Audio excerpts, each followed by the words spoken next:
السلام علیکم ناظرین، آپ دیکھ رہے ہیں گستاخی معاف اور میں ہوں بطول۔ آج ہمارے ساتھ رؤف صدیقی صاحب موجود ہیں، وزارت صنعت کا قلمدان سنبھالے ہوئے ہیں۔ بہت شکریہ سر پروگرام میں جوائن کرنے کے لیے۔ سر میرا پہلا کوشچن یہ ہوگا کہ آپ کے نزدیک متحدہ قومی موومنٹ کی فلسفی کیا ہے؟ آر یو سیکولر انف اور ریلیجس انف؟ اس کو تھوڑا سا اضافہ کر کے میں بتا دیتا ہوں کہ ایم کیو ایم کی فلسفی بیس کرتی ہے ریئلزم اینڈ پریکٹیکلزم پہ۔ یہ ہے ہماری بنیادی فلسفی۔ اب اس کے ساتھ اگر آپ آگے گفتگو کریں گے کہ سیکولر ہے یا لبرل ہے یا ریلیجیس ہے، تو میں آپ کو صرف اتنا بتاؤں کہ ایم کیو ایم کے اندر انسان بستے ہیں، کام کرتے ہیں، اپنی فلسفی میں عمل لیکن آپ سیکولر ہونا ڈینائی تو نہیں کر سکتے نا۔ الطاف حسین صاحب نے اپنی کتاب میں اس بات کا ذکر کیا ہوا ہے۔ آپ کے جو باقی پارٹی کے حضرات ہیں وہ بار بار سیکولر ہونے کا دعویٰ کرتے ہیں، لیکن میرا سوال کمپلیٹ اس طرح سے ہوگا کہ ذوالفقار مرزا کے خلاف جو آپ نے پٹیشن دی اور آپ نے کہا کہ توہین رسالت کے مرتکب ہوئے ہیں وہ تو ایک ریلیجس پہلو ہے، اور جو جماعتیں لبرل اور سیکولر ہوتی ہیں وہ تو ویسے معاملات میں پڑتی نہیں ہے۔ تو یہ آپ کی پارٹی کی طرف سے گائیڈنس تھی یا آپ کا انڈیویجول ایکٹ تھا؟ پہلے میں اس کو مکمل کر دوں کیونکہ آپ نے بیچ میں روک دیا تھا، میں آیا اسی طرف رہا تھا۔ تو اس کے اندر تمام مذاہب کے لوگ، ہندو، عیسائی، پارسی، سب مسلمانوں کے تمام فقہ اور مسلک وہ سب اس کے اندر شامل ہیں، اور پارٹی کے اندر بالکل یہ پابندی ہے کہ کوئی کسی کے مذہب کو، کسی فلسفے کو، اس کے اکابرین کو کوئی چھیڑے گا نہیں، طنز نہیں کرے گا۔ یہ ہے سیکولر کا وہ ایکسپلینیشن جو میں نے ابھی آپ کو دیا۔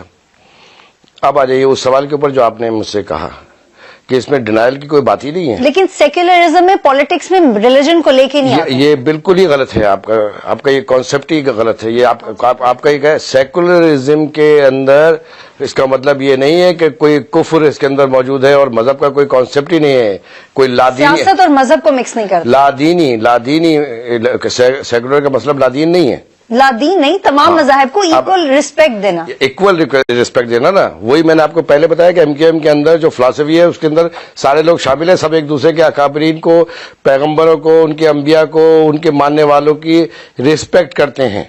یہ بات میں نے کہی۔ لیکن یعنی کہ آپ یہ کہنا چاہ رہے ہیں کہ ایم کیو ایم جو سیکولرزم فالو کرتی ہے اس میں ریلیجن کے حوالے سے اگر کوئی کمپلیکیشن ہوگی تو ایم کیو ایم انٹرفیئر۔ میں اس کو اسی طرح دوبارہ کہوں گا جو صحیح ہے، اور وہ یہ ہے کہ سیکولر کا مطلب لادین ہونا نہیں ہے۔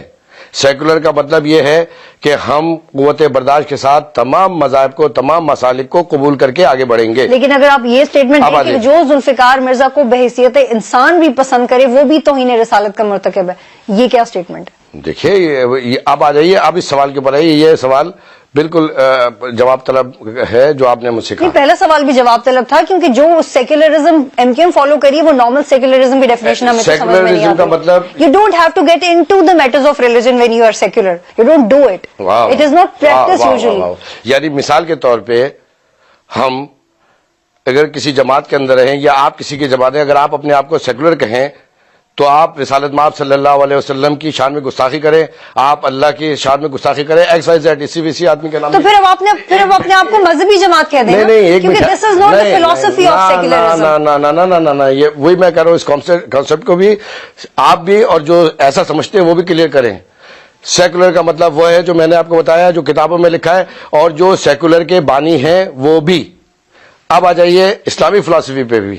اسلامی فلسفی پہ بھی سورہ قل یا ایھا الکافرون جو ہے کافرون، اس کے اندر بھی واضح یہ ہے کہ تم کسی کے جھوٹے خدا کو برا نہ کہو۔ تو ایم کیو ایم ایک سیکولر مسلم جماعت ہے، آپ اپنے آپ کو سیکولر نہیں، اس میں حرج کوئی نہیں ہے نا۔ تو پھر آپ کی اپنی تھیوری ہے؟ نہیں، میری اپنی تھیوری نہیں ہے، میں تو آپ کی وہ تھیوری کر رہا ہوں جس تھیوری کو جو سو کالڈ اپنے آپ کو سیکولر کہتے ہیں یا اپنے آپ کو کامسٹ کہتے ہیں یا اپنے آپ کو سوشلسٹ کہتے ہیں۔ تو آپ کا تو اپنا بیک گراؤنڈ ایسا ہے، سو کالڈ کمیونسٹ ہے کیا؟ نہیں، ناطق صاحب سو کالڈ کمیونسٹ ہے یا آپ کے ماموں؟ نہ، میں وہی آپ سرچ کر رہا ہوں۔ ہاں بالکل، وہ کامسٹ بھی تھے لیکن مسلمان بھی تھے۔ کامسٹ ہونے کا مطلب یہ نہیں کہ لادین ہو جانا، سوشلسٹ ہو جانے کا مطلب یہ نہیں ہے کہ لادین ہو جانا، ورنہ لیکن جس سیویرٹی سے، جس ایکسٹریمزم سے، جو ایتھنیسٹی کی لائن فالو ڈفرینٹ ہے، اور جو پھر آپ نے کہا کہ ذوالفقار مرزا کو بحیثیت انسان پسند کرنے والا بھی دیکھیے Is it logical? سنیں لاجیکل نہیں ہے. میں اب بات کیجیے. یہ تو ایموشنز میں آ کے بات کی گئی ہے نا, تو زیادہ نیشنلسٹ ہونے کی وہ نشانی. نہ یہ تمام چیزیں ان چیزوں سے بالکل الگ ہیں. جب آپ بیٹھ کے تنہائی میں بھی سوچیں گی اور ان کتابوں کو بھی پڑھیں گی, اس آئیڈیالوجی کو جو لوگ لے کے آئے ہیں مانتے ہیں, تب بھی آپ کو یہ بات سمجھ میں آئے گی. اب میں اس موضوع کے اوپر آ جاؤں ذوالفقار مرزا کے. دیکھیے ذوالفقار مرزا نے میرے پہ بڑے سنگین قسم کے الزام ایک پریس کانفرنس میں لگائے تھے. میں دشمنی بھی بڑے باوقار طریقے سے کرتا ہوں. اپنے جو میرے مخالف ہوتے ہیں نا, اس میں بھی میں اس بات کا ہمیشہ خیال رکھتا ہوں کہ وہ کسی بھی سطح سے گفتگو کر رہا ہے, لیکن میری اپنی مورل ویلیوز جو ہیں وہ مجھ سے کچھ اور بات کا تقاضا کرتی ہیں. لہذا میں ان باتوں کا بڑا خیال رکھتا ہوں. جب میں نے دیکھا میں کہ یہ تو سب جھوٹ ہے, کہنے دو اس کو. پھر وہی باتیں ایک نجی چینل کے اوپر آبی شیر علی اور ان سب نے کہی تھی, وہ انہوں نے بیان کی. اب مجھے پتہ چل گیا کہ سورس آف انفارمیشن ایک ہی ہے. جب دوسروں نے یہ بات کہی تو میں اس کی اسٹڈی کر رہا تھا سارے بیانات کی, تو اس میں مجھے یہ جملے نظر آئے.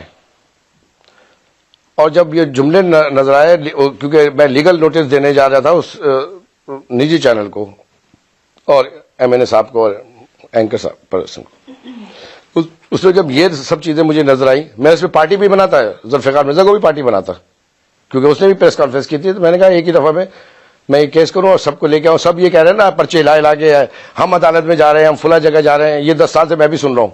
تو میں نے کہا نہیں جی, آپ یہ زحمت نہیں کیجیے, یہ آپ کو زحمت کرنے کی ضرورت نہیں, میں آپ کو عدالت بلا لیتا ہوں, آپ کہاں جاتے پھریں گے, کہاں تکلیف اٹھائیں گے. اس میں جب یہ جملے مجھے نظر آئے تو میں نے کہا بس, میں نے اپنے آپ کو اسٹاپ کیا کہ یہ تو گستاخ رسول ہے. یہ تو How can you decide being how can you decide this? پھر کون ڈیسائیڈ کرے Are you judge or something? نہیں, اگر میں ڈیسائیڈ کرتا تو جو ڈیسائیڈ کرتا وہی ایکشن بھی لیتا ہے. میں نے ایک بنیادی بات کو سامنے رکھا کہ یہ کام اسٹیٹ کا ہے, عدالت کا ہے. انہوں نے تو ڈینائی کر دیا, آپ کو کنسیڈر تھوڑی کیا. یا آپ خود ہی بولے جا رہی ہیں, یا تو اپنی انفارمیشن پوری نہیں, میں انفارمیشن پوری ہے. نہیں ہے نا آپ کی یہ پیٹیشن پروسیڈ ہو رہی ہے. میں وہی آپ سے عرض کر رہا ہوں, آپ کی وہی انفارمیشن اپنی پوری رکھ کے بات کریں. میرا اس میں کوئی یہ نہیں ہے کہ وہ ریجیکٹ کر دیں, ٹھیک ہے, سو واٹ. وہ بولیں کہ یہ بالکل ہی غلط ہے, تو آپ کو نہیں پتا یہ کنسیڈر نہیں ہو رہی. بھائی وہی تو آپ کو میں عرض کر رہا ہوں کہ میں نے وہ ایف آئی آر درج کرائی جب میں نے دیکھا کہ یہ جرم ہوا ہے, ٹھیک ہے. تو ایکسٹریمزم جس کو آپ مکس اپ کریں گے نا سیکولر سے, وہی میں بات کرنے جا رہا ہوں. ایکسٹریمزم اور یہ فلاں, اس کا طریقہ کیا ہے؟ اس کا طریقہ یہ ہے کہ جو کنسرن اتھارٹیز ہیں وہ فیصلہ کریں گی کسی بھی جرم کا. وہ مقدمہ میں نے درج کرایا ایف آئی آر درج کرانے کے لیے. ایف آئی آر درج کرانے میں گیا, ایس ایچ او نے کہا کہ حکام بالا سے ہم پوچھیں گے. میں نے کہا ٹھیک ہے, آپ ریسیو کریں. میں پھر ایک کورٹ میں گیا, انہوں نے کہا کہ یہ متعلقہ تھانے میں جہاں پر یہ پریس کانفرنس ہوئی ہے یہ اس کورٹ میں لے جائیے. میں اس کورٹ میں لے گیا. اس کورٹ نے 2 ہیئرنگ کے بعد یہ انسٹرکشن دی تھانے کو کہ جی آپ اس کے اوپر میرا بیان لیں جو آئین کے مطابق تھا. وہ بیان میں نے اپنا ریکارڈ کرا دیا. اب انہوں نے کہا کہ اس ریکارڈ کی بنیاد کے اوپر یہ مجسٹریٹ کے سامنے پیش ہو یا اس کا لیگل اوپینین لیں کہ آیا یہ اس کو رجسٹرڈ کیا جائے یا نہ کیا جائے. اب یہ اس پروسیس میں ہے کہ یا تو پولیس ریجیکٹ کرے اور اس کو اسٹاپ کر دے یا پھر عدالت اس کو کر دے. مجھے اس پہ بھی کوئی اعتراض نہیں ہے, میں کوئی اس کے اوپر بھی ناراض نہیں ہوں. کیوں؟ اس لیے کہ میں چاہتا ہوں کہ یہاں پر ایک ایسا واقعہ بھی ہوئے ہیں. میں جب ہوم منسٹر تھا تو ایک واقعہ میرے سامنے بھی ہوا تھا, اس وقت بھی میں نے اس کو ہینڈل کیا تھا. اب آپ بیٹھ کے سوچتے رہیے کہ یہ تو بڑا سیکولر تھا, اس نے اس طریقے سے ہینڈل کیا. پھر اسی طرح کچھ واقعات ہوئے کہ وہاں سے بھی ہٹا دیا گیا آپ کو. نہیں, ان وجوہات کی وجہ سے تھوڑی ہوئی ہیں ساری چیزیں. میں جو آپ کو بتا رہا ہوں تو میں نے اس کو بھی اس وقت ہینڈل کیا تھا, ٹھیک ہے. اس کے بعد جب ڈنمارک میں توہین رسالت ہوئی تھی, خاکے بنائے گئے, ممتاز قادری کے خلاف بھی اتنا زیادہ ایکٹیو ہو جائے نا. دیکھیے آپ کہاں سے کہاں ملا رہی ہے, کہاں سے کہاں, بات اس سے توہین رسالت کی ہوئی, چاہے ڈنمارک میں ہو یا پاکستان میں. نہیں سنیے, تو میں اس وقت اس سیناریو میں بات کر رہا ہوں کہ میں اس وقت وزیر داخلہ سندھ تھا. میں نے اس پہ پرمیشن دی تھی. میں نے وہاں کے وزیر نے جس وقت وہ لباس پہنا تو پورے پاکستان کے اندر ایک تھرل ہو گئی تھی. میں نے کہا کہ اس نے ایسا کیا ہے, تو یہ غلط کیا ہے. لہذا میں نے اس کی لیڈ کی. یہ تمام علماء کرام جانتے ہیں. یعنی کہ in short I have to get. نہیں پہلے ادھر ہی آئیے. ہاں بالکل. یعنی کہ مجھے میرا کانسیپٹ کلیئر کر دینا. یعنی کہ ایم کیو ایم جو ہے وہ مسلم سیکولر جماعت ہے. اٹ ہیز, کیونکہ جو آپ کے گراؤنڈز تھے وہ تو بہت لبرل بڑے سیکولر تھے. لادینی والی بات ہے لیکن برابری والی بات. میں آپ کا کانسیپٹ نہیں کلیئر کرنے کے لیے بات میں تو عوام کی نمائندگی حیثیت سے پوچھ. ہاں عوام کی نمائندگی میں بھی کر رہا ہوں نا, تو ان کا کانسیپٹ کلیئر ہونا چاہیے کیونکہ جو کنفیوژن آ رہا ہے نا ان سوالات سے, اس لیے یہ وضاحت جانی بہت ضروری ہے لوگوں کے جو دیکھ رہے ہیں. وضاحت ہی تو طلب کری میں. آپ ماشاءاللہ سے پڑھے لکھے ہیں, آپ تو ٹھیک کر لیں گے. اب آ جائیے اسی جگہ کے اوپر جہاں پر یہ سوال. تو میرے ذہن میں جو باتیں تھیں وہ یہ تھیں کہ سلمان تاثیر کا ایک واقعہ ہوا اور ایک پولیس والے نے کارروائی کی اور جان سے مار دیا. میں نے کہا یہ نہیں ہونا چاہیے. اگر کسی نے گستاخی رسول کی ہے تو اس کا طریقہ کار یہ ہے, اور اگر اسلام کی اور شریعت کی روح سے بھی دیکھا جائے تو انڈیویجل کو یہ حق نہیں ہے کہ وہ یہ خود کارروائی کرے. لہذا یہ کام عدالت کا ہے, یہ اسٹیٹ کا ہے کہ وہ اس کے اوپر ایکشن لے. میں نے یہ پوزیشن لی جو اسلام کی عین مطابق تھی کہ میں نے ایگزیکٹلی یہی تو میں کہہ رہی ہوں کہ اگر آپ وہ پوزیشن لیں جو اسلام کے عین مطابق ہو تو please stop calling your party as a secular party. Be a religious party and be proud of that. It's okay if you are following Islam, it's okay, take it easy. No, تو اس کا مطلب ہے کہ نا کہ M Q M کی جو فلسفی ہے اس میں ماڈیفیکیشن اور فلیکسیبلٹی آئی ہے. کوئی نہیں ہے اس میں ماڈیفیکیشن کی ضرورت. کیا ہے مثال کے طور پہ ہم سب اس پورے کیس میں ایم کیو ایم بحیثیت ایک پارٹی کے پارٹی بنی نہیں بنی ہے, لیکن قائد تحریک الطاف حسین کا بڑا واضح طور پہ بیان ہے کہ جب اس نے یہ تمام چیزیں کی, گستاخیاں کی, تو اس پر قائد تحریک کا ایک بیان چیف جسٹس سے تھا کہ اس کا نوٹس لیں کیونکہ یہ تمام چیزیں ایم کیو ایم کے کارکنان, ایم کیو ایم کے لوگ, یہ مسلمانی تو ہے نا, یہ کوئی ہواؤں میں اور خلا میں رہنے والی مخلوق تو نہیں ہے کہ ان کا کوئی تعلق ہی کسی چیز سے نہیں ہے, کوئی کسی کا فقہ سے نہیں ہے. ہمارے الطاف حسین نے جو سب سے بڑا کام کیا, سب سے عظیم کام جس کو آپ اور سب دنیا تسلیم کرتی ہے, اور وہ یہ کیا کہ شیعہ سنی فساد جو یہاں کا معمول تھا, سینکڑوں لوگوں کو مار دیا جاتا تھا, گھروں میں گھس کے آگ جلائی جاتی تھی اسی شہر کے اندر. الطاف حسین نے یہ سب سے بڑا کام جو تاریخ کے اور اسلام کے تاریخ میں ہمیشہ سنہرے الفاظ سے لکھا جائے گا, بہت سارے دوسرے بھی ہیں, وہ یہ کہ شیعہ سنی فساد یہاں نہیں ہوا پھر, اور تقریباً 30 سال ایسے ہو گئے کہ شیر و شکر ہو کے رہتے ہیں, سب اپنے اپنے مسلک کے مطابق عبادت کرتے ہیں اور سب لوگ اپنی تمام چیزیں کرتے ہیں, اس سے اس کا تعلق نہیں ہے.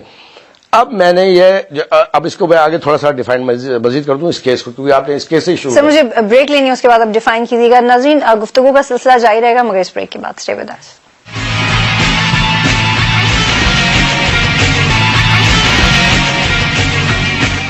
پروگرام میں خوش آمدید ناظرین. ابھی ڈسکشن اسی پہ جاری ہے کہ متحدہ قومی موومنٹ ایک سیکولر جماعت ہے, مسلم سیکولر جماعت ہے, ایک ریلیجیس جماعت ہے. کلیریفائی کر دیجیے. ہاں تو وہ میں نے عرض کیا کہ نمبر 1 یہ مقدمہ میں نے اپنے نام سے اپنی ذاتی That was your individual act. اپنی ذاتی بحثیت ایک مسلمان کے یہ میرا رائٹ ہے کہ میں اس کو استعمال کروں.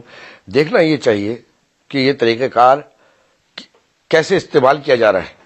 اس کے جو بھی طریقہ کار ہیں آئین کے مطابق, قانون کے مطابق صحیح ہے, وہی طریقہ استعمال کیا گیا ہے, یا ایک شارٹ نوٹس میں یہ بات کی گئی, ایک شارٹ کٹ مارا جائے اور لوگوں کو پرووک کیا جائے, وہ سب تمام چیزیں نہیں کی گئی. اور اب یہ مقدمہ عدالت میں, عدالت مجھے کہہ دے گی کہ یہ گستاخی رسول نہیں ہوا ہے. ٹھیک ہے, میں کہوں گا مفتی نعیم کے ساتھ جو انہوں نے پریس کانفرنس کی اس کے بارے میں اس پہ آپ مفتی نعیم صاحب سے پوچھیے. میں آپ کو بتاؤں, دین کو میں نے بھی پڑھا ہے, اسلام کے اندر یہ کانسیپٹ بھی کلیئر ہونا چاہیے کہ پاپزم نہیں ہے, اسلام کے اندر رہبانیت نہیں ہے, اسلام کے اندر آپ زیادہ پڑھ سکتی ہیں, آپ زیادہ جان سکتی ہیں, آپ اسٹڈی کیجئے, آپ دیکھیے, اور جب آپ کے سمجھ میں آ جاتا ہے اور آپ دیکھتے ہیں, اور جو علماء کرام ہیں ان سے آپ بات کر لیجئے, وہ آپ کا مزید وضاحت کر دیں گے کہ کس طریقے سے. بات یہ ہے کہ اگر مفتی صاحب نے ان سے ملاقات کی ہے تو اس میں وہ ملاقات کرے. وہاں پر انہوں نے یہ کہا کہ انہوں نے گستاخیوں کی معافی مانگی ہے, ذوالفقار مرزا نے. انہوں نے یہ نہیں کہا. پھر کیا کہا انہوں نے یہ کہا ہے کہ سیاستدان جو ہیں وہ ریلیجن کو بیچ میں لا کے اپنی ایکسپلینیشن نہ دیں, اور انہوں نے ڈائریکٹلی ان کو گستاخ رسول نہیں کہا. اب یہ آپ کی فیور میں نہیں ایک الگ بات ہے، لیکن انہوں نے الطاف حسین کا نام نہیں لیا، لیکن انہوں نے کسی کو بھی پوائنٹ آؤٹ کیے بغیر یہ کہا ہے کہ پالیٹکس کے اندر ریلیجن کو نہیں آنا چاہیے، یعنی قرآن مجید اٹھا کے آپ بات نہ کریں تو بہتر ہے۔ میں پہلے تھوڑا سا، وہ بہت بڑے مفتی ہیں، سمبولک انہوں نے کہا ہے کہ the statement from Zulfiqar Mirza سائز، ان کے جو سائڈ پہ جو اسٹیٹمنٹ تھی وہ سمبولک تھی، ان کا سمبولکلی مطلب جو ذوالفقار مرزا، تو انہوں نے تو کیا سمبولک، انہوں نے کیا کہا کہ یہ میں آپ کو ان کی اسٹیٹمنٹ بتا رہی ہوں کہ ذوالفقار مرزا کے جو بیانات تھے وہ سمبولک تھے، سمبولک ان دا سینس کہ ان کا جو مطلب گیا ہے وہ مطلب تھا نہیں، مطلب کچھ اور تھا۔ دوبارہ جا کے پوچھ لیجیے گا، یہ ان سے پھر جا کے پوچھیے گا کہ آپ نے سمبولک کہا تھا، کیا کہا تھا، مفتی صاحب سے پوچھیے گا۔ یہ سمبولک لفظ استعمال کیا انہوں نے۔ اچھا، کیا ہوگا؟ آپ نے وہ پریس کانفرنس ہی دیکھی شاید؟ میرے لیے امپورٹنٹ نہیں ہے، یہ میرے لیے قطعی طور پہ امپورٹنٹ نہیں ہے، میرے لیے امپورٹنٹ ہے عدالت کا فیصلہ۔ وہاں پر مفتیوں کو اگر بلایا جائے گا تو تمام مفتی کرام، میں سارے مفتی کرام کی، علماء کرام کی بڑی عزت کرتا ہوں، علماء حق کی میں بہت وہ کرتا ہوں، لیکن مجھے میرے اس لیے ہو رہا ہے، نہیں، ایک جملہ آپ نے بیچ میں کہا تھا کہ پتہ نہیں یہ اسٹیٹمنٹ آپ کے فیور میں جاتا ہے نہیں جاتا ہے، بھاڑ میں گیا میرا فیور، میں کوئی نام و نمود کے لیے کر رہا ہوں، میں 1 ارب مسلمانوں کی، کیونکہ یا تو انہوں نے الطاف حسین کے خوف سے یا دوستی میں یا بالکل نیوٹرل ہو کے ان کا نام نہیں لیا۔ آپ سوچتے رہیے نا کچھ بھی، اس کا خوف، اس کا خوف، اس کا مطلب ہے اسی شہر کے اندر سب بے خوف ہو کر الطاف حسین کو، قائد تحریک کو اور MQM کو جو مغلظات اخلاقی قدروں سے بھی نیچے گر کے بات کر سکتے ہیں وہ یہاں پہ موجود ہیں، زندہ ہیں، الیکشن لڑتے ہیں، ساری چیزیں کرتے ہیں اسی شہر کے اندر، جس شہر کے بارے میں کہا جاتا ہے کہ الطاف حسین کا خوف، MQM کا خوف۔ نہیں، مجھے آگے بڑھانے دیں پروگرام کو سر۔ نہیں، آپ کو اس لیے نہیں کیونکہ آپ کے جو سوالات ہیں اور جس کے اوپر آپ جواب دے رہی ہیں نا، اس سے مزید کنفیوژن ہو جائے گا۔ کنفیوژن ہی میں تو مطلب سمجھنے کی کوشش کر رہی ہوں، میں آپ کو،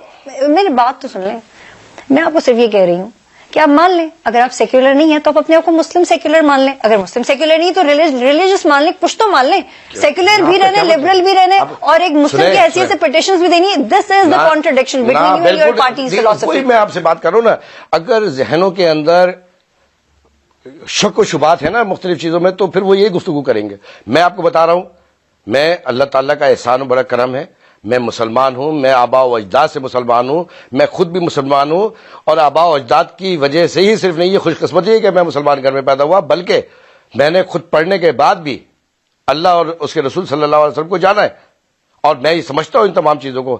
لیکن میں آپ کو صرف یہ بتاؤں کہ مسلم سیکولر، مسلم سوشلسٹ معاشرہ، یہ بالکل ڈفرینٹ گفتگو ہے۔ یہ پتہ کیا ہوتا ہے؟ ڈفرینٹ گفتگو ہی نہیں ہے، یہ ان لوگوں کے لیے یہ وہ فلسفی ہے جو قائد تحریک الطاف حسین صاحب نے اپنی کتاب میں لکھی۔ بھائی تو ہے نا، سیکولر ہے، میں اس لحاظ سے بڑا سیکولر ہوں، اس لحاظ سے میں بالکل سیکولر ہوں کہ آپ اگر کوئی دوسرا مذہب رکھتی ہیں، میں آپ کو اتنی ہی عزت، اتنی ہی احترام دیتا ہوں میں جتنا کسی مسلمان کو دیتا ہوں، میں جتنا کسی عیسائی کو دیتا ہوں۔ اگر آپ کا مسلک کچھ اور ہے تو میں آپ کا اتنا ہی احترام کرتا ہوں۔ کہیں ایسا تو نہیں ہے کہ ہمارے معاشرے میں اگر جماعتیں ایک دوسرے کو پولیٹیکلی کل نہیں کر پا رہی تو ریلیجیسلی کل کرنے کی وہ کرتی ہوں گی۔ MQM کا الحمدللہ میں نے ابھی آپ کو بتایا، شیعہ سنی جو فسادات، لوگوں کی جانیں، عزت و آبرو رکی ہے 30 سال سے، آپ اس کو کس پیرا میں لے کے الطاف بھائی کی تعریف کریں گے؟ آپ بتائیے ذرا۔ میں تو الطاف بھائی کی تعریف فی الحال نہیں کرنا چاہ رہی ہوں، آپ نہ کریں، میرا ٹاپک ہے۔ نہیں، میں آپ سے جو عرض کر رہا ہوں وہ یہ کہ جو بھی کسی شخص سے پوچھے کہ اس بات کو وہ کس بنیاد پہ لے گا، انسانیت کی بنیاد پہ لے گا؟ میرا اس قدر معمولی اور سمپل سوال ہے نا سر، پتہ نہیں آپ کو اس پہ کیوں غصہ آ رہا ہے کہ مجھے صرف یہ بتا دیں کہ سیکولر ہونا، نہیں آپ کر بھی لیں تو اٹس اوکے، مجھے کوئی اعتراض نہیں ہے، آپ سیکولر ہیں تو اپنے آپ کو پھر سیکولرلی پریزنٹ کریں۔ اگر آپ ریلیجیس ہیں تو don't get into religious matters, اس کا مطلب ہے don't do this, this is not your job. نہیں، میں آپ کو وہی تو ایکسپلین کر رہا ہوں نا، کیونکہ آپ 2-3 چیزیں اپنے ذہن میں ایک ساتھ رکھ کے لے کے آئیے اور آپ یہ چاہ رہی ہیں کہ یہ میں آپ کو ابھی آپ کو میں کچھ نہیں چاہ رہی، مجھے آپ کا جواب چاہیے۔ جی، میں وہی جواب دیکھیے، میں نے آپ کو شروع میں بھی بتایا اور ابھی بھی بتا رہا ہوں، الحمدللہ میں مسلمان ہوں، میں MQM کا کارکن بھی ہوں، ٹھیک ہے، اور سیکولر پارٹی یہ نہیں ہے، اس کو اس طرح نہیں کہیں گے، اس کو اس طرح کہیں گے کہ اگر کوئی سیکولر ہے تو وہ سیکولر پارٹی ہے، MQM ایک لبرل پارٹی ہے، MQM ایک سیکولر پارٹی ہے، اس کے اندر تمام مذاہب کے رہنے والے عزت اور احترام کے ساتھ رہتے ہیں، دوسرے مذہب کا احترام کرتے ہیں، کسی کو اس بات کی اجازت نہیں ہے کہ کوئی کسی کے فقہ کو، یعنی کہ آپ کی فلسفی میں ماڈیفیکیشن آ رہی ہے کہ ناٹ ڈینائی دیٹ؟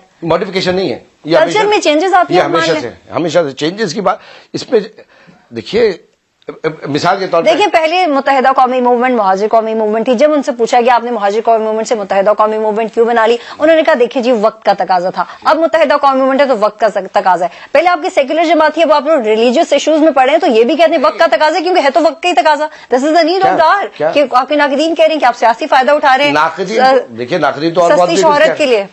لاہور بلا قوت الا باللہ. ایک بات ذرا اچھی طرح سمجھ لیجئے, رسالت مآب صلی اللہ علیہ وسلم کی توہین ہوگی اور میں مطلب ہے خود کسی کے لیے بھی اپنی آخرت کو داؤ پہ لگاؤں گا, اپنی ساری عبادتوں کو داؤ پہ لگاؤں گا. رسالت مآب اپنی فلسفی کا نام بدلیں. نہیں آپ تو کلیریفائی آپ کلیریفائی خود اپنے آپ کو کریں اور سب کو کریں جو کنفیوز ہو رہے ہیں. دیکھیے میری بات سنیں, بات یہ ہے کہ سستی شہرت وغیرہ یہ رسالت مآب صلی اللہ علیہ وسلم کی توہین کا معاملہ تھا, اور یہ بڑا سمپل معاملہ تھا. جو انٹیلیکچوئل جن کے دماغ کے اندر بہت سارے چیزیں ہیں ان کی اگر سمجھ میں نہیں آ رہا ہے, میں نے یہ کیس بڑا سمپل بات ہے کہ میں نے وہ مینس استعمال کیے جو پرامن ہیں, جو اچھے ہیں, جو ایک ایسا پریسیڈنٹ سیٹ ہونے جا رہا ہے پاکستان کی سیاست کے اندر, پاکستان کی حکومت کے اندر, کہ اگر کوئی کسی کی توہین, کسی کے مذہب کی دین کی توہین کرتا ہے تو وہ عدالت میں جائے, وہ راستہ اختیار کرے. اور میں نے آپ کو شروع میں بھی فیصلہ بھی بتا دیا کہ اگر وہ کہیں گے کہ نہیں یہ توہین نہیں ہوئی ہے, یہ کہنا کہ مذہب کی توہین ہوئی ہے یہ ایک الگ سٹیٹمنٹ ہے, اور یہ کہہ دینا کہ بھائی اس بندے کو پسند نہ کرو, اس کو تو بینگ ہیومن ہی پسند نہ کرو, یہ مرتکب ہے توہین رسالت کا. یہ دوسری والی سٹیٹمنٹ ایتھنیسٹی اور ایکسٹریمزم کی طرف لے کے جاتی ہے. عارف خان یا عارف صدیقی؟ عارف خان. عارف خان تو یہاں پہ ایک ناظم ہے, ان کو میں جانتا ہوں, جو آپ کے کولیگ تھے وہاں پہ, جو پھر مہربان پاکستان میں بھی فنڈنگ میں آپ کے ساتھ ہیلپ آؤٹ کرتے تھے. میں نہیں جانتا عارف خان کو. اگر اس حوالے سے مہربان کے حوالے سے تو یہ کامن نہیں. لیکن آپ عارف خان کو جانتے نہیں. کون وہ کیا کرتے ہیں عارف خان؟ آپ کے ساتھ ہوتے تھے نا مہربان پاکستان میں, فنڈنگ فنڈز کلیکٹ کرتے تھے, پھر آپ پہ اور ان پہ الزام تھا کہ ریئل اسٹیٹ کے میٹرز میں آپ لوگ فنڈ ڈسٹریبیوٹ کرتے تھے, پھر آپ کو ملک بدر کر دیا گیا, وہ امریکہ چلے گئے. نہیں میں نہیں جانتا. پھر یہ جو نام آپ بتا رہی ہیں ایسا کوئی شخص میرے ساتھ رہا ہی نہیں. ایک بات, عارف صدیقی ایک ہیں جو بلڈر ہیں, اور پارٹی کے ایم پی بھی رہ چکے ہیں, میں ان کا نام سمجھ رہا تھا. اب یہ عارف بہت سارے نام ہوں گے, اور ایسا کوئی ریئل اسٹیٹ نہیں, اور ایسا کوئی ملک بدری نہیں. میں نے آپ کو بتایا کہ میں ایم پی تھے, وزیر ہاؤسنگ بھی رہ چکے تھے. ان کی بات کر رہی ہیں آپ. وہ عارف خان نہیں ہے, وہ عارف صدیقی ہیں, ابھی بھی کراچی آئے ہوئے تھے. وہ عارف تو موسٹلی مے بی عارف خان صدیقی ان کا پورا نام ہوتا, اب پتہ نہیں, maybe you are not aware of the Khan thing. نہیں عارف صدیقی اگر یہ وہ ہیں تو وہ تو ابھی بھی کراچی آئے ہوئے تھے. وہ تو پوری پارٹی ان کو جانتی ہے, اور وہ تو بہت بڑے, آج کے نہیں, وہ تو ہمیشہ کے بہت بڑے بلڈر رہے. خیر میں تو بتاؤں, وہ تو بہت بڑے بلڈر رہے ہوں گے, لیکن کیا آپ نے اور انہوں نے مل کے کرپشن کی؟ کبھی نہیں. کرپشن نہیں, کام ہی نہیں کیا تو کرپشن کیا کرے. اچھا 84 سے لے کے, اچھا ذرا میں تھوڑے اس کی وضاحت کروں کہ وہاں سے ملک بدری کا جو معاملہ تھا ایسا کبھی ہوا ہی نہیں, اور ابھی بھی میں وہاں پر موجود ہوں. یہاں پہ آپ نے ایک سوال کیا تھا کہ آپ کو پھر یہاں کیوں لایا گیا, تو آپ کے ذہن میں اگر یہ ہوگا کہ شاید یہ جو انفارمیشن تھی کہ بدر کوئی بدری نہیں تھی. میں تو 93 میں بھی مجھے پارٹی نے کہا تھا کہ الیکشن لڑنے کے لیے, پھر مجھے 98 میں الیکشن ہوا, پھر سینیٹ کا ہوا, پھر مجھے پارٹی کہتی رہی. 2002 میں جب الیکشن ہوئے تو پارٹی نے جب پھر مجھ سے کہا تو میں نے کہا ٹھیک ہے, اور اس کے اندر یہ بھی تھا کہ میں وہاں پہ بھی دیکھتا رہوں گا, یہاں پہ بھی دیکھتا رہوں گا. تو یہاں سے آنے کے بعد پارٹی نے مجھے 2 جگہ سے الیکشن کے لیے, نیشنل اسمبلی کا الیکشن تھا اور پروونشل اسمبلی کا تھا, وہ دونوں میں واحد کینڈیڈیٹ تھا پارٹی کا جو دونوں جگہ سے. ٹھیک ہے, 84 سے لیکن 95 تک آپ کی کوئی عملی جدوجہد نظر نہیں آتی ہے, پھر آپ کو وزارت در وزارت اسی کی وجہ؟ یہ تو پھر آپ پارٹی سے پوچھیں کہ میری کیا خدمات ہوں گی, میری کیا قربانیاں ہوں گی. خود کہتے ہوئے کچھ اچھا, آپ کے ناقدین یہ کہتے ہیں کہ انٹرنیشنل سیکریٹریٹ کو فنڈز آپ خاموشی سے بہت ایمانداری سے پہنچاتے رہتے ہیں, اس لیے آپ کو وزارتیں ملتی ہیں. تو یہ تو اچھی بات ہے نا, کہ جب میرے ناقدین, اچھی بات ہے, سنیں میری بات سنیں, میرے ناقدین, میرے مخالفین اگر اس بات پر بھی قائل ہیں مخالفت میں کہ میں ایک ایماندار انسان ہوں اور جو پیسے مجھے ملتے ہیں وہ میں ایمانداری کے ساتھ. اچھا آپ کو کی پہلی وزارت کب ملی تھی؟ Excise and taxation. کس کے دور میں؟ کس کے دور میں؟ Who was the prime minister? Jamali صاحب. ٹھیک ہے, تو اس کے بعد آپ نے عامروں کے دور میں بھی وزارتیں سنبھالی, اس کی کوئی خاص وجہ ہے؟ کیونکہ آپ کی مدر تو بہت زیادہ ایکٹیو تھیں ریسٹوریشن آف ڈیموکریسی میں, اور جو آپ کے ماموں تھے رشید احمد شاہ صاحب وہ بھی بڑے ایکٹیو تھے. بہت اچھا آپ اسی کانسرٹ کی وجہ سے مجھے یہ سارے سوالات. بالکل, کیونکہ ایک شخص جس کا بیک گراؤنڈ ایسا رہا ہو, بالکل ہے, اور پھر وہ اتنا نیشنلسٹ اور ایتھنک ہو جائے. نہیں نیشنلسٹ ہونا بالکل ایتھنک بھی نہیں ہے. نیشنلسٹ ہونا, ایتھنک ہونا, اس بات سے کوئی تعلق تو نہیں. پھر عامر کے دور میں آپ نے کیوں وزارت عامر کے دور کے, اگر آپ اس کو, یہ تو ایک فیشنیبل جملہ ہے, آپ بولتے رہیے. دیکھیے ایم کی ایم فیشنیبل جملہ ہے, تو آپ نے بھی فیشن میں وزارت سنبھالی. نہیں, وزارت سنبھالنے کی بات ہے. میں ذرا آپ کو بتاؤں, ایم کی ایم نے بلدیاتی الیکشن, جب پہلے بلدیاتی الیکشن ہوئے تھے پرویز مشرف صاحب کے دور میں, واحد ایم کی ایم تھی جس نے اس کا بائیکاٹ کیا تھا. پیپلز پارٹی سمیت تمام جماعت اسلامی اور جتنے بھی لوگ تھے, ٹھیک ہے, جو عامر کہہ رہے تھے, انہوں نے اس کا الیکشن میں حصہ لیا. ایم کی ایم نے اس کا بائیکاٹ کیا, واحد تھی, اور یہی وجہ تھی کہ ایم کیو ایم کے بائیکاٹ کی وجہ سے یہاں پر جماعت اسلامی کی حکومت بن گئی سٹی گورنمنٹ میں. ایم کیو ایم نے کب, جب جنرل الیکشن ہوئے 2002 میں, ایم کیو ایم کا معاہدہ بھی جو مسلم لیگ قاف کے ساتھ اور جمالی صاحب کے ساتھ ہوا, یہ 2002 کے جنرل الیکشن میں جب ساری جماعتیں جیت کے آ گئیں اور ایک پارلیمنٹ بن گئی, پھر ایم کیو ایم نے ان کے ساتھ حکومت میں شیئرنگ کی تھی. اس سے پہلے پرویز مشرف کے ساتھ کوئی معاہدہ ایم کیو ایم کا نہیں. لیکن کیا آپ کو بینگ این انڈیویجول یہ بات سوٹ کرتی تھی جس کا بیک گراؤنڈ ایسا رہا ہو؟ دیکھیے بیک گراؤنڈ کی بات نہیں ہے, بات یہ ہے لیفٹ سے رائٹسٹ ہی ہو جانا. نہیں, ایسے کیا گناہ کی بات ہے لیفٹ سے رائٹ ہو جانا. آپ مجھے بتائیے کہ جتنے بڑے بڑے بھی سوشلسٹ آپ کو نظر آئیں گے, جتنے بڑے بڑے کمیونسٹ نظر آئیں گے, آپ ذرا نام گنانا شروع کر دیجئے.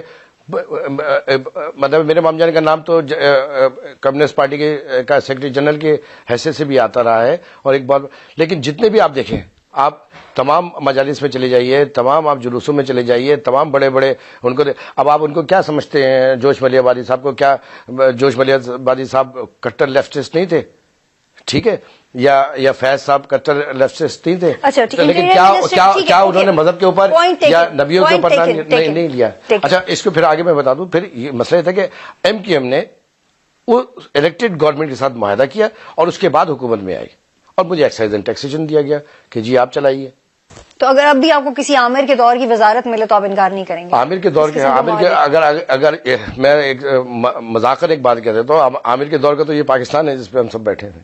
اگر اکاؤنٹ یہ کرتی ہیں, ایوب خان بھی عامر تھا, اس کے دور میں بھی جتنے بھی لوگ, اگر آپ اتنا ہی انسیسٹرز اور آباء و اجداد کو فالو کرتے ہیں تو آپ اپنے آباء و اجداد کو فالو کیوں نہیں کرتے؟ نہیں, میں نے کب کہا آباء و اجداد کو فالو کرتا ہوں میں؟ آپ کہہ رہے ہیں نا کہ پاکستان ہی ایوب. آپ نے سوال کیا ہے کہ اگر آپ فالو کرتے ہیں, تو اگر آپ مجھے وہ ایگزامپل دے رہے ہیں تو میرے پاس یہ ایگزامپل نہیں ہے نا. ایوب خان کے دور میں جتنے بھی پولیٹیکل لیڈر تھے وہ آج موجود ہیں, جو ان کے براہ راست ساتھ تھے. پھر یحییٰ خان کے ساتھ جتنے سارے لوگ تھے وہ بھی, پھر جنرل ضیاء الحق کے زمانے کے تو جتنے بھی پیداوار ہیں. آگے بڑھتے ہیں, ہاں آگے بڑھتے ہیں. بات سوائے ایم کیو ایم کے. اوکے, ایم کیو ایم کو تو ضیاء الحق کے دور میں الطاف بھائی کو سزا ہوئی اور کوڑوں کی سزا ہوئی, 5000 کارکنوں کو ضیاء الحق نے جیل میں بند کر دیا. لیکن پھر بھی مشرف کے دور میں آپ کوalition میں اور اپنی وزارتیں بھی سنبھالی. اچھا, آپ مجھے یہ بتائیے کہ انٹیریئر منسٹری سے کیوں نکال دیا گیا؟ نہیں, نکالا نہیں گیا, نکالا نہیں. کچھ ایسا تھا کہ آپ نے ایم اے جناح روڈ پہ بڑے فیمس سینما پہ چھاپا مارا, وہاں پہ پھر رشوت طلب کرنے کا الزام تھا آپ پہ, اور اس کے بعد آپ کی پارٹی نے آپ کو ثقافت کی وزارت سونپ دی. یہ کیا ریزن؟ پتہ ہے کہ آپ کے پاس جو انفارمیشن آئی ہے نا, وہ ایک سوال کے دوسرے سوال کے درمیان اتنا لمبا گیپ دے کے کہہ رہی ہے. پرنس سنما پہ 40 منٹ میں آپ کی پوری پروفائل کور کریں. نہیں, پروفائل نہیں, یہ جو بات تھی نا, یہ کہ پرنس سنما کا چھاپا جب میں نے اوٹ لیا تھا, اس کے 15 دن کے بعد مجھے یہ پتا چلا کہ پرنس سنما کے اندر یہ گندے کام ہوتے ہیں, لڑکیاں آتی ہیں اور ہال کے اندر مانگنے کا الزام. ارے وہ تو ایسا کوئی الزام نہیں آیا تھا, وہ آپ کہہ رہی ہیں, یہ تو اچھا ہوا مجھے ابھی پتا چلا آپ سے. یہ الزام مجھ پہ نہیں آیا تھا, میرے پہ تو یہ تھا کہ میں نے سارے لوگوں کی ایف آئی آر کاٹ دی تھی اور میں نے بند کر دیا تھا کہ جی تھانے سے. تو وہ ہوا یہ کہ جب مجھے پتا چلا کہ ایک کالج ہے, اس کا نام مناسب نہیں ہے, میں نے اس کی تردید بھی کی تھی, اس کالج کے اسٹوڈنٹ بھی آنے لگ گئے تھے, تو میں نے چھاپا مارا تھا. اور یہ بالکل شروع کی بات تھی, میں 2.5-3 سال تک وزیر داخلہ رہا ہوں. یہ بالکل ایسا بھی ہے کہ جب اس واقعے کی انکوائری ہونا شروع ہوئی تو انکوائری کے دوران ایم کیو ایم نے آپ کو وزارت سے ہٹوا دیا, منسٹری سے, اور اس کے بعد آپ کو ثقافت کا وزیر بنا دیا. اچھا, مسئلہ یہ ہے کہ یہ بات میں نے بتایا کہ وزارت اٹھانے کے 15 دن کے بعد میں نے یہ کام کیا تھا, جس کے عوام نے بھی بہت اپریشیٹ کیا تھا, سب نے کیا تھا آل کارنر سے. یہ اس کے بعد بھی میں 2.5 سال تک وزیر داخلہ رہا. اب اگر یہ تمام چیزیں ایسی تھیں اور پھر کرپشن بھی تھا اور یہ بھی تھا, اب تو ایسی کوئی بات نہیں تھی, اس میں کرپشن کیا ہونا تھا, مالک سے لے کر ایک نیچے تک کا سب. تو آپ نے رشوت نہیں مانگی پرنس سینما؟ لا حول بلا قوت الا باللہ. اور اس سے بڑے بڑے کیس بعد میں نے کیے. میں نے ہاکی اسٹیڈیم کو بند کیا تھا, جو جہاں پہ جوا چل رہا تھا, اس سے بڑے بڑے واقعات ہوئے تو وہاں تو زیادہ ملنے لیکن چاہیے. انکوائری کے دوران کیوں ہٹوایا آپ کو؟ تھوڑی سی عجیب نہیں بات. کوئی انکوائری نہیں تھی, وہ تو سیدھا سیدھا کیس. اب اور دوسری بات میں نے یہ کہی تھی, اس کے اندر عام لوگ 200-250 لوگ پکڑے گئے تھے اور اچھے گھر کے لڑکے بھی تھے. میں نے یہ کہا تھا کہ زیادہ اور یہ بھی میں نے اس کو کہا تھا, منع کیا تھا کہ ایف آئی آر نہیں کاٹنا, شریف گھر کے لوگ ہیں, ان کو لے جاؤ اور تھوڑی دیر کے بعد ان کو چھوڑ دینا, اس کے اوپر مقدمہ وغیرہ نہیں بننا چاہیے. آپ اس کو ڈینائی کر رہے ہیں؟ نہیں ڈینائی کیا, یہ تو بالکل ہی بالکل. اچھا تو پھر یہ تھا, اس کے بعد بھی میں 2.5 سال رہا اور بڑے بڑے چیزیں آتی رہی سامنے. ٹھیک ہے, آپ کی ایک اسٹیٹمنٹ ہے کہ الطاف حسین کو ایمفیسائز کیا تھا, بزنس کمیونٹی نے لیٹرز دیکھے انہیں الطاف حسین صاحب کو پلیز کولیشن میں آ جائیں. انہوں نے مطالبہ کیا ہے الطاف بھائی سے, اور الطاف بھائی نے باقاعدہ یہ شیریٹن میں اور تمام جگہوں کے اوپر یہ بزنس کمیونٹی پوری کی پوری. لیکن بزنس کمیونٹی کا ایک بہت بڑا طبقہ بھتہ خوروں سے تنگ آیا ہوا ہے اور وہ ڈائریکٹلی انڈائریکٹلی آپ لوگوں کا انعام دیتے ہیں. دیکھیں نا, اب وہی میں آپ سے عرض کر رہا ہوں نا کہ آپ نے ابھی سوال کیا کہ تمام انڈسٹریز نے الطاف بھائی سے کہا کہ آپ کولیشن میں وہ آپ کی اسٹیٹمنٹ تھی, وہ آپ کی نہیں اخبارات میں نہیں, آپ نے صحیح کہا, یہ سوال صحیح تھا, یہ بات آپ کی انفارمیشن ہے. باقاعدہ اخبارات کی ہیڈ لائن لگی اور پورا جلسہ ہوا تھا شیریٹن کے اندر. تمام بڑے بڑے جو ایس ایم منیر جیسے شخصیات, میاں زاہد صاحب, سراج تیلی صاحب, زبیر موتی والا صاحب, یہ سارے کا سارا ہاؤس بھرا ہوا تھا. اور وہاں آپ کی میڈیا نے بھی کور کیا, وہ فلم نکال لیجئے, اس میں انہوں نے کہا کہ ہم یہ چاہتے ہیں 2000, کیونکہ اس وقت معاہدہ ہوا نہیں تھا ہمارا جو پیپلز پارٹی کے ساتھ, اور معاہدہ تقریباً بیچ میں بریک بھی ہو گیا تھا. تو آپ لوگ بھتہ نہیں لے رہے؟ اب یہ میں تو آپ کو پہلے بتا رہا ہوں کہ بھتے کے اوپر پاکستان کی تاریخ میں سب سے پہلے گورنر اشرت علی عباد خان نے جب چارج سنبھالا تو اپنی ٹیبل پہ بیٹھ کر اپنے آفس کو شروع کرنے کے ساتھ ہی جو پہلا آرڈیننس جاری کرنا بھتے کا. اشرت علی عباد کے خلاف تو کراچی یونیورسٹی میں اسٹوڈنٹس پروٹیکٹ کر رہے ہیں, وہ پروٹیسٹ کر رہے ہیں کہ کیوں انہوں نے دے دی رحمان ملک کو ڈگری, ان کی کریڈیبلٹی پہ بھی کوشچن مارک نہیں آ گیا؟ نہیں, یہ بھی جا کے دیکھیے گا, ایک دو جو لوگ ہیں جو اس کو پیچھے چلا رہے ہیں, وہ ان کا تعلق کس فلسفی سے, آپ تو فلسفی پہ بہت بات کرتی ہیں نا, اس فلسفی سے پوچھے گئے وہ کس فلسفی کے لوگ ہیں. لیکن میں ایک بات آپ کو مجھے ایک بریک لینی ہے, ایک جملہ بول لیتا ہوں, بڑے امپورٹنٹ ہے. وہ یہ ہے کہ اس طرح میڈیا پہ بیٹھ کے اس شخص کو بھی میں کہوں گا اور سب سے بھی کہوں گا, جیسے وائس چانسلرز کے لیے کہا گیا کہ پیسے لے کے لگتے ہیں, آپ مجھے بتائیے یہ اساتذہ ہیں ہماری قوم کے, ان کے اوپر اس طرح الزام اگر لگانا. اساتذہ ہیں لیکن اساتذہ دیگر اساتذہ کی مشاورت سے کسی کو ڈگری دیں کہ بھائی وہ آنرری ڈگری کے قابل ہے بھی ہیں. لیکن جو یہ کہا جا رہا ہے, استادوں کو جو بدنام کیا جا رہا ہے, ہزاروں اسٹوڈنٹ ان کے پاس سے نکلے ہوئے ہیں, آپ ان کو بھی کریٹیسائز کر رہے ہیں, کیوں؟ ایک آپ سچے, باقی سب جھوٹے. اب گورنر اشرت علی عباد صاحب کو استاد کہہ رہے ہیں, پوچھ رہے ہیں. میں ڈاکٹر پیرزادہ قاسم کو استاد کہہ رہا ہوں, میں ان تمام وائس چانسلرز کو کہہ رہا ہوں جو اس بہت ساری ٹیچرز کمیونٹی کے بہت سارے ٹیچرز پروٹیسٹ کر رہے ہیں, آپ نے اخباریں نہیں دیکھی؟ میں نے دیکھی, وہ کرنے دیں, لیکن میں تو یہ بات کر رہا ہوں کہ اساتذہ وہ پروٹیسٹ کر رہے ہیں, ان کا پروٹیسٹ. سر مجھے بریک لینے دیں, ناظرین ایک بریک لیتے ہیں, اس کے بعد واپس آتے ہیں.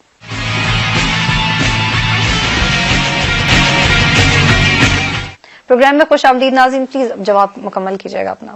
تو بات یہ ہے کہ استاد کے لیے پروٹیسٹ کر رہے ہیں نا, یہ بالکل ایک ڈفرنٹ چیز ہو جاتی ہے. لیکن ٹیلی ویژن پہ بیٹھ کے استاد کے لیے نہیں, استاد ایک ڈگری کی کریڈیبلٹی کے اوپر. ہاں وہ بات کر رہے تھے, لیکن ایک بات یہ بھی سمجھ لیجیے کہ کوئی امتحان دے کے کوئی پاس ہونے والی ڈگریاں نہیں ہوتی, وہ اعزازی ڈگری ہوتی ہے, وہ آنرری ڈگری ہوتی ہے. اس کا مطلب یہ نہیں ہوتا کہ وہ پاس. لیکن وہ اس میں استادوں کی مشاورت بھی ہونی چاہیے. نیکسٹ کوشچن, آپ کہتے ہیں کہ طارق عظیم کو پیپلز پارٹی کی حکومت نے مروایا. آپ کا ایک انٹرویو دیکھا میں نے کسی دوسرے میڈیم کے چینل پہ. کیا آپ کس کا؟ میرا؟ جی, کیا پیپلز پارٹی کی حکومت میں طارق عظیم کا مرڈر ہوا اور انہوں نے مروایا, ملوث تھی. میرے خیال میں نے تو یہ بات آن ایئر کبھی مجھ سے سوال ہی نہیں ہوا, اور میں یہاں پہ تھا ہی نہیں, میں تھا سعودی عربیہ میں. پنجابی میڈیم میں آپ نے سوال کیا؟ کیا پنجابی میڈیم میں آپ نے کہا تھا؟ میرے خیال میں نے ایسا, آپ دیکھ لیے گا دوبارہ, اگر یاد پڑتا تو مجھے بتائیے گا, تو مجھے کریکٹ کر دیے گا. بات یہ تھی کہ آپریشن کے دوران اس وقت جو عظیم طارق کا جو کی شہادت ہوئی تھی, اس وقت پیپلز پارٹی کی حکومت نہیں تھی, اس وقت تھی نواز شریف صاحب کی حکومت, اور چیف منسٹر تھے مظفر علی شاہ صاحب, اور اس وقت ان کے گھر میں ان کا قتل کر دیا گیا. تو میرا سوال یہ تھا, جو میں نے کہا کہ اور متحدہ قومی موومنٹ پہ اس کا الزام لگایا جا رہا ہے, تو کس طریقے سے, جبکہ متحدہ قومی موومنٹ تو انڈر گراؤنڈ تھی, سارے لوگ بھاگے ہوئے تھے. آپ اپنی اسٹیٹمنٹ ڈینائی کر رہے ہیں, آپ کہہ رہے ہیں آپ نے ایسا کچھ نہیں. میرے خیال میں میں یہ عجیب و غریب بچکانہ بات اس لیے نہیں کر سکتا کہ, لیکن آپ تو کر چکے ہیں, it is on the record. I cannot name the channel, but آپ چینل سے وہ نکال لیجئے گا, کیونکہ میں نے آپ کو بتایا جب میں بڑی گفتگو کرتا ہوں, جب میں تیز گفتگو بھی کر رہا ہوں, ایموشن کے ساتھ بھی بات کر رہا ہوں, تو اللہ تعالیٰ کا ابھی تک تو یہ احسان ہے کہ میں میرا ذہن اور میری زبان یہ دونوں بے قابو کبھی نہیں ہوتی. یہ کہہ نہیں سکتا کیونکہ اس کے اوپر میری تحریریں موجود ہے, میری کتاب موجود ہے. یہ ہوا تھا نواز شریف صاحب کے دور میں, اور ان کو ان کے گھر میں شہید کر دیا گیا تھا, اور عظیم بھائی کے ساتھ تو میرا بڑا اچھا قریبی تعلق بھی رہا ہے, اس لیے میں ان کے ساتھ کنسرن بھی بہت تھا. میں بھی فلو میں آپ نے اسٹیٹمنٹ کہہ دی ہوں, مگر آپ نے اسٹیٹمنٹ کہی سرچ آن یوٹیوب, آپ آرام سے اپنی وہ اسٹیٹمنٹ دے سکتے ہیں. یوٹیوب پہ ہے کیا؟ ہاں جی بالکل, میرے الفاظوں میں جی وہ آپ ہی ہیں. میں دیکھ لیتا ہوں. 4 سال آپ نے کلچر کی منسٹری سنبھالی, اس دور میں رانی کوٹ کا پروجیکٹ کمپلیٹ نہیں ہوا, کافی مہنگا پروجیکٹ تھا, لیکن اسی دور میں آپ مشاعروں کا انعقاد کر سکتے تھے گورنمنٹ کے پیسوں سے. یہ الزامات ہیں آپ پہ. پھر آپ گورنمنٹ کے پیسوں سے ان کی کتابیں بھی چھپا سکتے تھے, پھر وہی کتابیں آپ دوسرے صحافیوں کو گفٹ بھی کر سکتے تھے. تو یہ کیا مطلب؟ اس سوال کو پھر دہرائیے. رانی کوٹ کا پروجیکٹ کمپلیٹ نہیں ہوا آپ کے دور میں, مگر آپ کے دور میں گورنمنٹ کے پیسوں سے مشاعرے کنڈکٹ ہوئے ہیں انٹیریئر سندھ میں, اور انہی گورنمنٹ کے پیسوں سے انہی مشاعروں کی رداد چھپوائی ہے آپ نے گورنمنٹ کے پیسوں سے, مگر وہ پروجیکٹ آج تک کمپلیٹ نہیں ہوا. اس کی وجہ اس کی ایک بات یہ ہے کہ اور ملکہ وکٹوریہ والی جو ٹرین تھی اس میں بھی صحافیوں کو لے کے گئے تھے آپ, وہ بھی گورنمنٹ کے پیسوں. ملکہ وکٹوریہ کی ٹرین نہیں, وہ گورنر سیلون ہوتا ہے جس کے اندر شاعروں اور ادیبوں کو میں لے کے گیا ہوں, صحافیوں کو لے کے گیا ہوں. یہ صحیح ہے. تو پھر رانی کوٹ کا پروجیکٹ میں رانی کوٹ جو پروجیکٹ ہے نا, وہ پروونشل گورنمنٹ کے پاس ہے ہی نہیں, یہ فیڈرل گورنمنٹ کا سبجیکٹ ہے. فیڈرل گورنمنٹ, اور میں نے وہاں پہ جا کے بڑا شدید اعتراض اٹھایا تھا کہ رانی کوٹ پہ نمبر 1 اس کی جو ریپیئرس ہوئی تھی وہ سیمنٹ وغیرہ سے کر دی تھی. تو میں نے کہا تھا یہ دنیا میں کیسا اتنا بڑا تاریخی یہ قلعہ ہے اور اس کی ریپیئر سیمنٹ سے اور اینٹوں سے کی گئی ہے, اس کو ٹھیک ہونا چاہیے. اور میں نے فیڈرل گورنمنٹ کو, بہرحال بختیار صاحبہ تھی, ان کو بھی لکھا تھا کہ پہلی بات جو آج ہو رہا ہے وہ اس وقت میری اپنی پالیسی تھی کہ یہ جتنے بھی سندھ کے اندر آثار قدیمہ ہے یہ فیڈرل گورنمنٹ نہ چلائے, بلکہ موئن جو-دڑو سمیت سارے کے سارے یہ پروونشل گورنمنٹ کو دیا جائے. موئن جو-دڑو کے لیے کیا ہوا؟ میں وہی آپ کا عرض کروں. تو رانی کوٹ کا تو میرا کوئی تعلق نہیں بنتا تھا. اب مشاعرے کی بات بڑی امپورٹنٹ ہے, وہ ذرا آپ کے ناظرین سن لیں. دیکھیے اس منسٹری کے اندر فنڈز وغیرہ ہوتے نہیں تھے, بڑی مشکل سے فنڈ آرگنائز ہوتے. تو میرے ذہن کے اندر یہ تھا کہ دیہی آبادی اور دیہی سندھ اور شہری سندھ کے اندر یہ تفریق ختم کیا جائے. تو کیسے کی جا سکتی ہے؟ حکمران کبھی قوم کی تشکیل نہیں کرتے ہیں, قوم کی تشکیل کرتا ہے قلمکار, صحافی, شاعر, ادیب. لیکن قلمکار جو ہے وہ حکومت کے پیسوں سے تو نہ مشاعرے کرے نا. نہیں, تو اس منسٹری کا تعلق ہی اسی چیز سے, وزارت ثقافت اور سیاحت جتنی بھی ہے نا, اس کا تعلق ہی اسی سے. سڑکیں بنوا دیں سر, موئن جو-دڑو میں ریپیئر کروا دیں چیزیں, مورتیاں چوری ہو رہی ہیں وہ صحیح کروا دیں, مشاعرے کنڈکٹ کروانا زیادہ ضروری ہے. ایک مٹھا جائے نا, سندھی مشاعرے کیے گئے تھے, یہ اس کے اندر یہ پروویژن ہوتا ہے.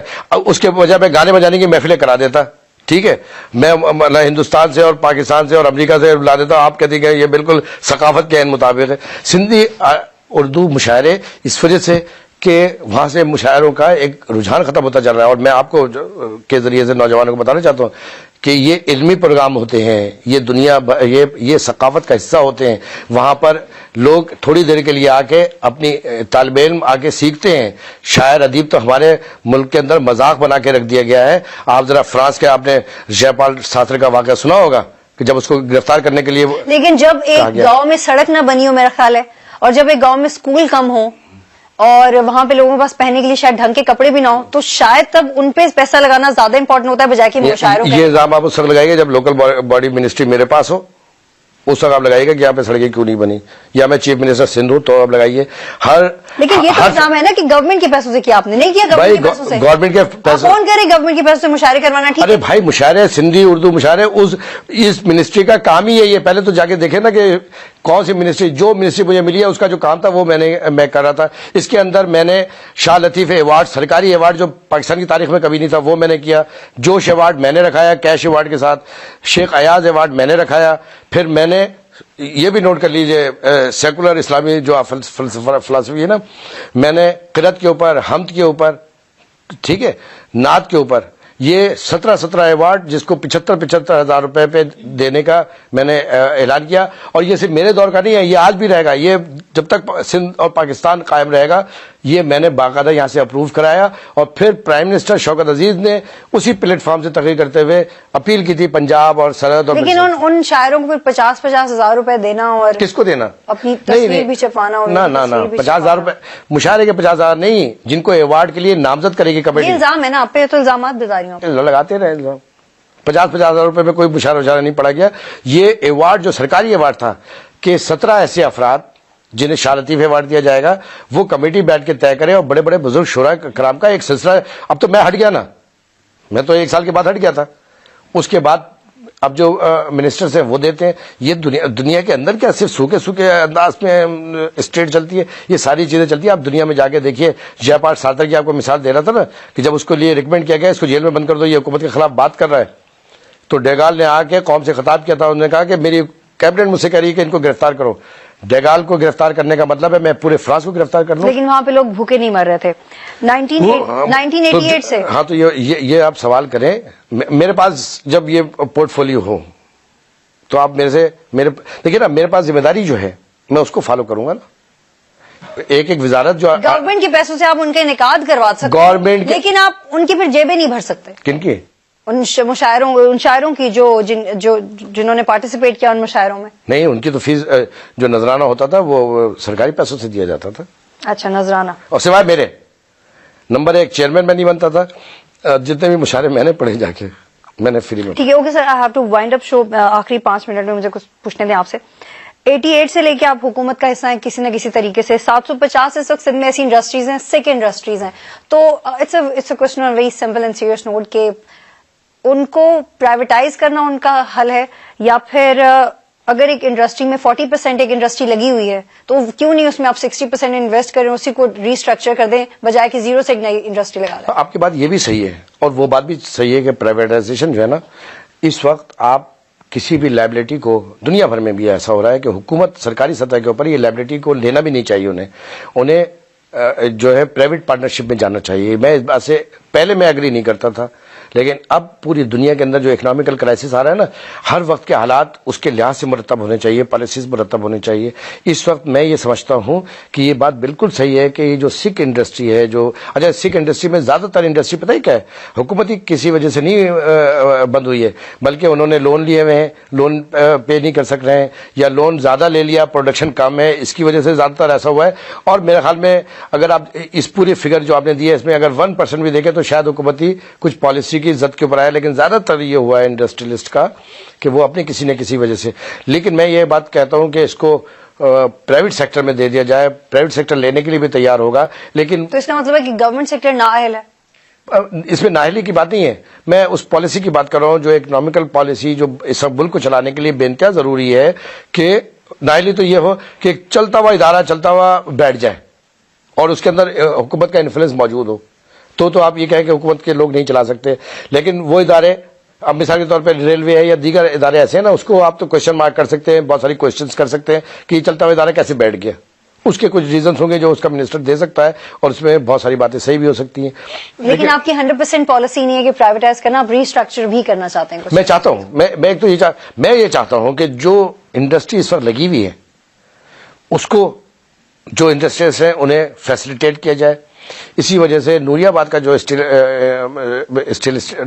جو وہ انڈسٹریل اسٹیٹ تھی, اس کے ساتھ پرابلم یہ تھا کہ 30-40 سال سے اس کے اندر وہ اس وجہ سے نہیں چلتی تھی کہ وہاں پہ پانی نہیں تھا. تو کینجر لیک سے وہاں تک کے پائپ لائن کا ایک پروجیکٹ ہے جو بڑی کامیابی کے ساتھ اب تقریباً کا 1 مہینے کے بعد جب بن جائے گا تو کراچی کی سائڈ کے بعد جو دوسرا بڑا انڈسٹریل اسٹیٹ ہوگا وہ نوری آباد کا ہوگا. ٹھیک ہے انشاءاللہ. 10 منٹ لاسٹ کوشچن یہ ہے کہ جو کراچی کے انڈسٹریل ایریاز ہیں سب سے زیادہ بجلی چوری تو وہاں پہ ہو رہی ہے, اور وہاں کے جو رہائشی ہیں ان کا ڈائریکٹلی انڈائریکٹلی یہ کہنا ہے کہ MQM کے لوگ جو ہیں وہاں یہاں پہ کنڈے وغیرہ لگواتے ہیں. تو جو کراچی کے 4 انڈسٹریل ایریاز ہیں, new Karachi, federal B areas اور دیگر ایریاز, سب سے زیادہ بجلی چوری وہاں ہو رہی ہے. تو آپ کی وزارت اس کے لیے کراچی میں ہی چوری نہیں ہو رہی. نہیں, میں آپ کی وزارت کا بالخصوص انڈسٹریل ایریاز کے بارے میں پورے پاکستان کے اندر ہو رہی ہے, اور یہ نااہلی ہے اس کنسرن ادارے کی. What is your ministry doing regarding? نہیں, میں وہی آپ کو پہلے وہ کلیئر کر دوں کیونکہ آپ کے ہزاروں لوگ بھی سن رہے ہوں گے نا کہ MQM لگوا رہی ہے. MQM نہیں کنڈے لگوا رہی ہے, MQM کا کارکن تھوڑی کنڈے لگوا رہا ہے. یہ KC ڈپارٹمنٹ کے لوگ, دیکھیے اربوں روپے کی چوری ہو رہی ہے. آپ کا کیا خیال ہے یہ جو لائن مین اور کنڈا مین ہے یہ کما رہا ہے؟ یہ لائن جو لاسز ہو رہے ہیں وہ اس کا ذمہ دار کون ہے؟ یہ تھرو آؤٹ چین بنی ہوئی ہے اوپر سے لے کے نیچے تک. سب سے زیادہ مطلب میں مان نہیں سکتا کہ اربوں کا. آپ کی منسٹری کیا کری ہے؟ ہاں دیکھیے اس کا تعلق ہمارے سے نہیں، لیکن ہم ایک بات کہتے ہیں کہ یہ چوری کو ختم ہونا چاہیے. یہ انڈسٹری کو جو آپ کا کیا خیال ہے، کنڈا ڈال کے انڈسٹری چل رہی ہوتی ہے، کیا طریقہ کار کیا ہوتا ہے؟ یہ KSC اور دیگر ادارے کر رہے ہوتے ہیں. یہ جائیں اور جا کر اس کو روکیں، اس کو. اور یہ جو شہری علاقے کے اندر ہے وہاں میں کہتا ہوں کہ اس کے اندر لوگ پیسے دینے کے لیے. آپ کا سٹینڈ نہیں ہے اس پہ کوئی؟ کیا آپ کا کوئی سٹینڈ نہیں ہے اس پہ؟ نہیں، میرا سٹینڈ تو یہ ہے کہ جو چور ہے اسے پکڑ کے بند کرو. میرا سٹینڈ تو یہ ہے. میں کسی بھی ریزن کے اوپر، ہزاروں ریزنز کے باوجود میں اس بات کی تو اجازت دے ہی نہیں سکتا کہ ایک آدمی چوری کر رہا ہے میں اس کو پروٹیکٹ کروں. کیوں کہ میں اس کا منسٹر ہوں. غلط کام غلط ہی ہے، چاہے وہ کسی انداز سے بھی کیا جائے. ٹھیک ہے، بہت شکریہ سر پروگرام میں جوائن کرنے کے لیے. ناظرین، رؤف صدیقی ہمارے ساتھ موجود تھے، ان سے بات کی، متحدہ قومی موومنٹ کی فلسفی کے بارے میں بڑا مفصل جواب لیا ان سے. آدھا شو اسی پہ چلا گیا، لیکن ایٹ لیسٹ کلیریفائی کیا انہوں نے اپنا جواب کہ متحدہ قومی موومنٹ اب ایک ویریبل جماعت ہے، اس میں بہت سارے ایلیمنٹس شامل ہو چکے ہیں. وہ یہ مانی یا نہ مانی کہ MQM کی فلسفی میں ماڈیفیکیشن آئی ہے، ایک سیپریٹ بات ہے. ان کی وزارت کے حوالے سے بات ہوئی. فیصلہ آپ خود کیجیے گا کہ پاکستان کے حکمران کتنا افیکٹولی کام کر رہے ہیں. پروگرام دیکھنے کا بہت شکریہ. خدا حافظ.